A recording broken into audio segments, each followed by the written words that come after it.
right leg hospital, left leg cemetery. For years, Mirko Filipovic, aka Cro Cop, destroyed some of the fight game's pioneers with head kicks, all while setting pride in UFC records that still stand today. But as much as he was a thudding hammer, there were times when he found himself being the nail too. Here are all the times Mirko Cro Cop lost in MMA. But first, make sure to subscribe to our channel and turn on notifications. Cro Cop made his MMA debut in August 2001, taking out Kazuki Fujita in just 39 seconds. With a brutal kick that forced the doctor to intervene. From 2001 to 2003, Cro Cop fought 9 times, with 7 wins and 2 draws, and his list of vanquished foes included Heath Herring,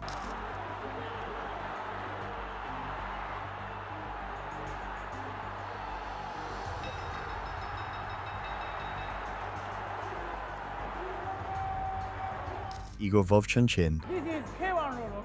No, fly rule, okay? First 5 minutes, 10 rounds, 5 rounds. No error, no head.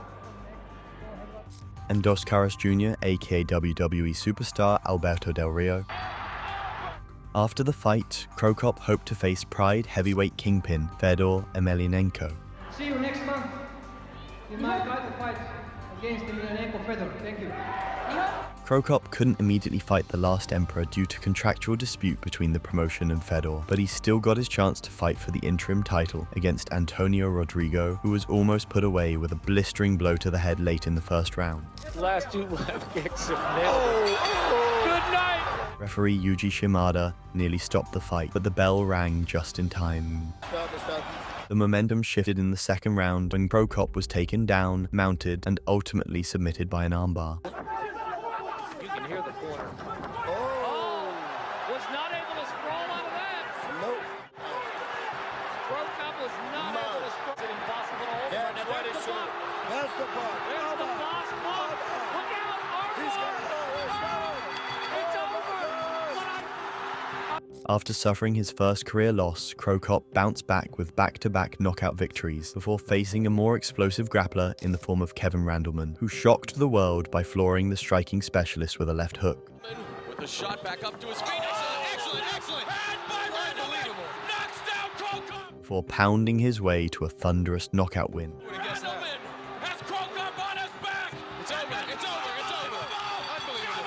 Randleman has knocked down Mirko Cro Cop. Cro Cop would return just a month later, better than ever, as he took out a number of legends en route to a title shot, including one of the 2 guys who beat him. Cro Cop's first stoppage win after the Randleman loss came against Shungo Oyama, thanks to punches and soccer kicks. Wow. He then sent a stern message to Fedor by taking out the champ's younger brother Alexander in a gruesome manner. It's Cro Cop. Yeah, but there it is! The trademark left kick, and it's over! Just like that! Another win later, Cro Cop settled the score with Kevin Randleman, all while putting his improving grappling skills on display. ミルコ首を離しません。絞ってくる。さあ、チョークだ。さあ、落ちる可能性があるぞ。落ちるか、落ちたか。落ちた。針は返した。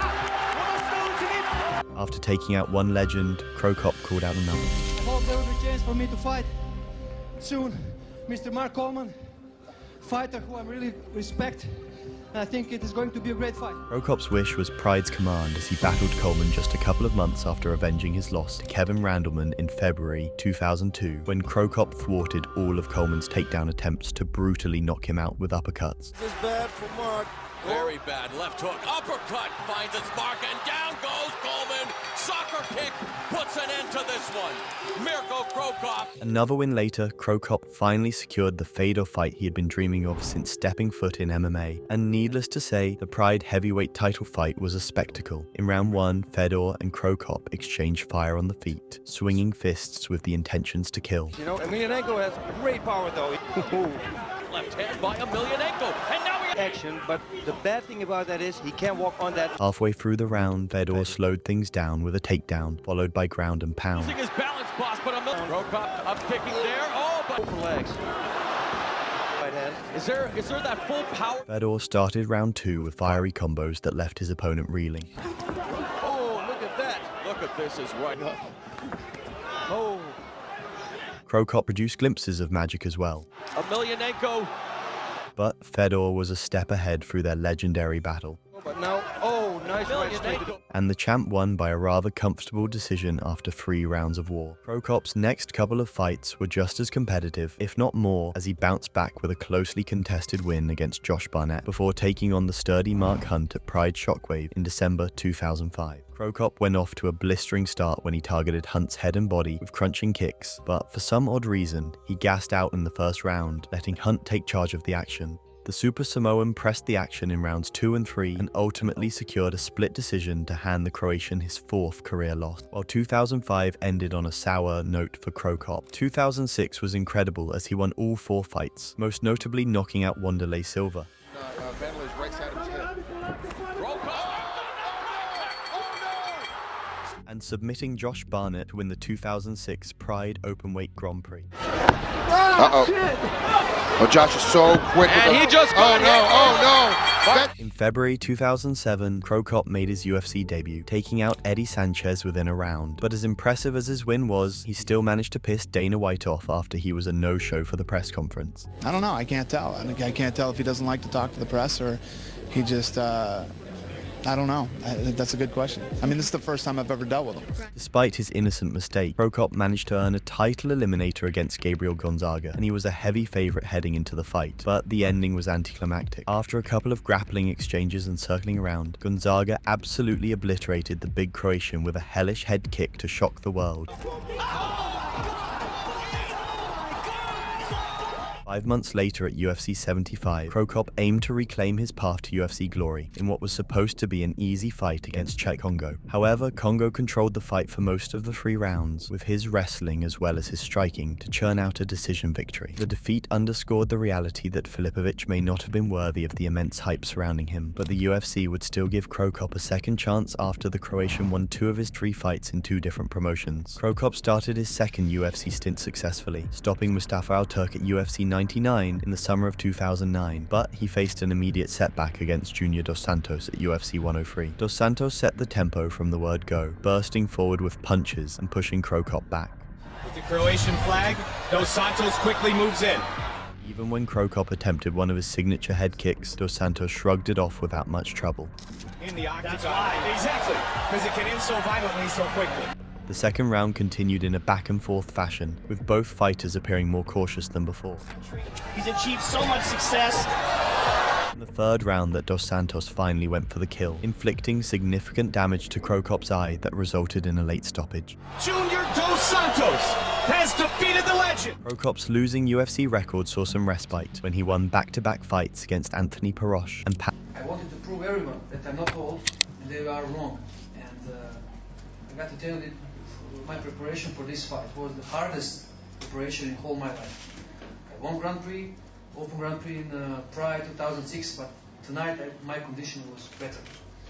I spent 6 weeks of training very hard. It was very hard sparrings. We did sparrings with MMA, with UFC official gloves, with special headgear, with the wire on, and I almost broke my arm 2 times. I had to go for X-ray. 2 weeks ago, it was last time when I went, 1 week before I came here, I had to go on X-ray again to check is it broken something or not. And I was really dedicated, and I just feel it now. Unfortunately, it was all back to square one when he fought Frank Mir. Heading into the fight, Cro Cop explained how his knee injuries had been hurting his UFC progress. Even the next fight I took in September with Junior, I wasn't able to kick. And I managed to cure the knee, but that knee will never be the same one. You have 4 surgeries in one knee. It's never the same one. Cro Cop certainly seemed slow and sluggish against Frank Mir, UFC 119. In fact, both the fighters were.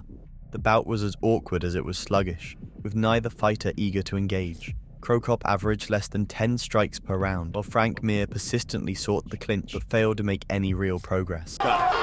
As he digs in with those underhooks, those biceps fill up with blood. For most of the fight, both fighters remained tangled against the cage. And landing on him so he's not pulling the trigger. The exchanges between the fighters included far too many smiles and handshakes, and at one point, Cro Cop even started chatting and laughing with Mir, as if they were just 2 friends sparring. While the early stages may have felt like light-hearted fun for Cro Cop, the ending was far from amusing. Pulled him right into it. And that's it. In the third round, Mir capitalized on a missed overhand from Cro Cop and landed an unexpected knee that sent the Croatian hero crashing to the canvas. Intentional. Yep. Right in there. Mir was full of praise for Cro Cop, despite sending him to the Shadow Realm. Push the pace a little more. I gotta be honest with you though, while he's swinging those punches at you, it's not as easy to watch him throw a lot of strikes. He caught my attention pretty early as far as the velocity of how hard he was throwing that left hook. At least I could take a breath easy. It didn't go to the judge's decision. I guess I'll make the statement that I guess a shitty win is better than a shitty loss. Cro Cop's misfortunes continued at UFC 128, where he fought a young and hungry Brendan Schaub, who promised to end the legend's UFC career. Because if he overlooks me by any regards. Do you maybe relish the fact of ending his UFC career? Is that something you're looking for? Yeah, you know, I did it with Gonzaga, and I think I'll do it again with Cro Cop. How do you think it ends? By convincing knockout or submission. I guarantee this one doesn't go all three. Submission? You never know.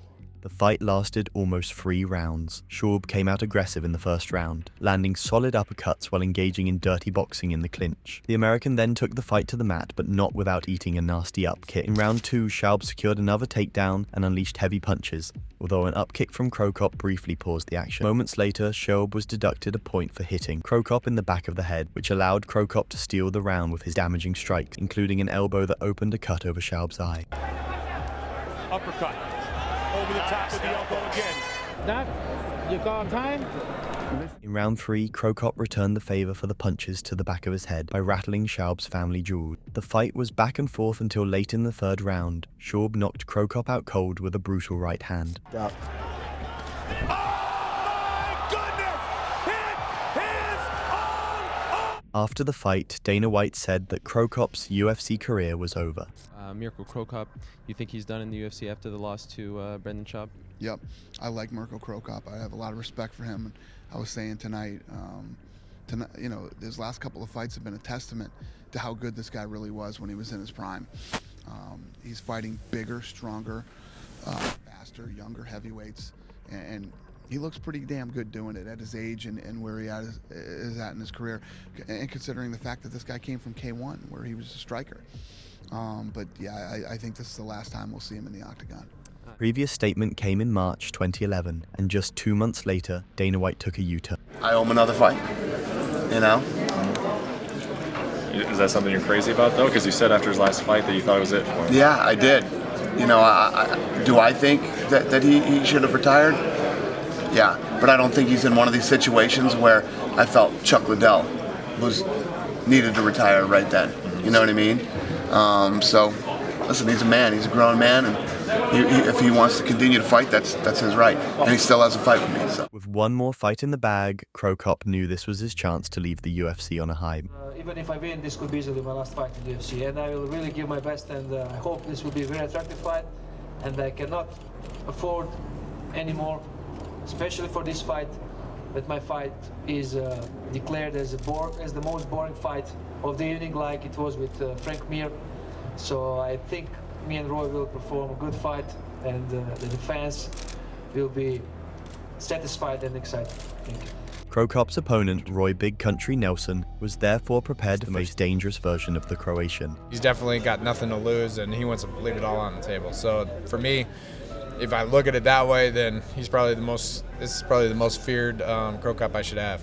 Unfortunately, neither was it a barn buster everyone hoped for, nor did Nelson face the most feared Cro Cop ever, as Nelson showed his impressive ground game, dominating Cro Cop for most of the fight. Down here, he's got a solid ground game. Look at this, Mirko gets it to guard.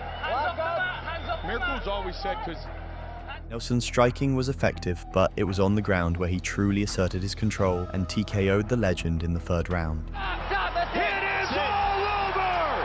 Big Country, Roy Nelson defeats Mirko. That wasn't the last of Cro Cop in the UFC. After a below-average second UFC stint, Cro Cop bounced back into the win column by securing a win in Japan, but he faced another roadblock in his only fight in 2013 against Alexey Oleynik. The problem was the same again, grappling. A minute into their fight, Oleynik secured a takedown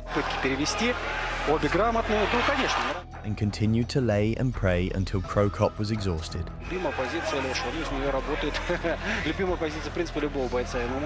After 4 minutes of grappling dominance, Oleynik closed the show with a scarf hold, adding to Cro Cop's troubles that had many calling for his retirement.